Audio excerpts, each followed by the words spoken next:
അവരെ കാണുകയാണെങ്കിൽ അവർക്ക് പിടിച്ചിട്ട് നമുക്കൊരു അവാർഡ് കൊടുക്കണം. കാരണം ഈ സർവകലാശാലകൾക്ക് അവാർഡ് കൊടുത്ത ആ സമിതി ഉണ്ടല്ലോ, അവർ മനസ്സിലാക്കേണ്ടത് കേരളത്തിലെ ആകെയുള്ള സർവകലാശാലകളിൽ ഒറ്റയൊരെണ്ണത്താണ് VC ഉള്ളത്. കേരളത്തിലെ ആകെയുള്ള സർക്കാർ കോളേജുകളിൽ 90% ഇനി പ്രിൻസിപ്പൽ ഉള്ള വൈസ് ചാൻസലർ ഉള്ള കോളേജുകളുടെ അവസ്ഥ എന്താ? സിലബസ് തയ്യാറാക്കിയിട്ടുണ്ടോ? ഇല്ല.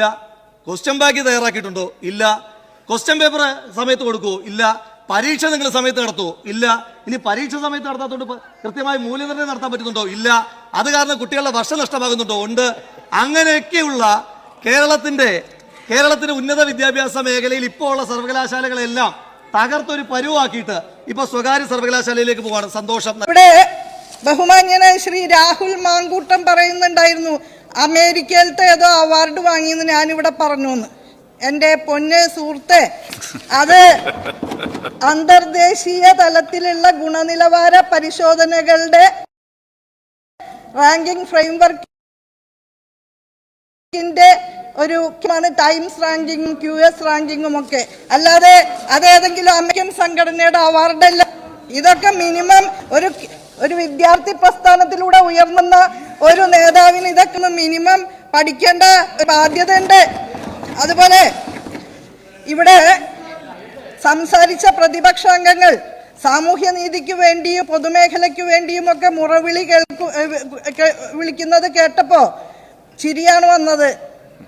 പ്രിയപ്പെട്ടവരെ, നമ്മുടെ കേരള സംസ്ഥാനത്ത് ഐക്യ കേരള പിറവിക്ക് ശേഷം ആദ്യം അധികാരത്തിൽ വന്ന, ബാലറ്റ് പേപ്പറിലൂടെ അധികാരത്തിൽ വന്ന കമ്മ്യൂണിസ്റ്റ് പാർട്ടിയുടെ നേതൃത്വത്തിലുള്ള മന്ത്രിസഭ സൗജന്യ വിദ്യാഭ്യാസ ബില്ല് അവതരിപ്പിച്ചപ്പോ അതുവരെ വിദ്യാലയങ്ങൾക്ക് പുറത്തു നിന്നിരുന്ന ബഹുഭൂരിപക്ഷം എന്ന സാമൂഹ്യവും സാമ്പത്തികവുമായി വളരെ പിന്നിലയിലുണ്ടായിരുന്ന വിഭാഗങ്ങൾ അക്ഷരത്തിന്റെ വെളിച്ചം മറിഞ്ഞു തുടങ്ങിയ ആ സന്ദർഭത്തിൽ അത്തരം പ്രവർത്തനങ്ങളെ അട്ടിമറിക്കാൻ വേണ്ടി ഉണ്ടാക്കിയ അവിശുദ്ധ കൂട്ടുകെട്ടിന്റെ സന്തതിയായിട്ടുള്ള അസുരവിത്തായിട്ടുള്ള KSUവിലേക്ക് കടന്നു വരുമ്പോൾ തീർച്ചയായിട്ടും അങ്ങനെ തന്നെ പറയാൻ പറ്റൂ.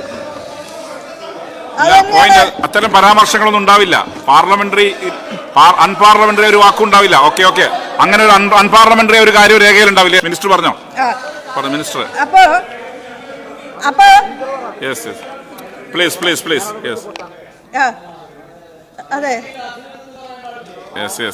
അല്ല, അത്തരം ഒരു പൊതുമേഖലാ സംവിധാനങ്ങളെ നിലനിർത്തുന്നതിനും പൊതുവായിട്ടുള്ള സംവിധാനങ്ങളെ ശക്തിപ്പെടുത്തുന്നതിനും പ്രത്യേകിച്ച് പൊതുവിദ്യാഭ്യാസ മേഖലയിൽ ഉള്ള സ്ഥാപനങ്ങളെ ശക്തിപ്പെടുത്തുന്നതിനും ഒന്നാമത് പരിഗണന കൊടുത്തുകൊണ്ടുള്ള സമീപനം മുന്നോട്ട് വയ്ക്കുന്ന ഇടതുപക്ഷ പ്രസ്ഥാനം തന്നെയാണ് വളരെ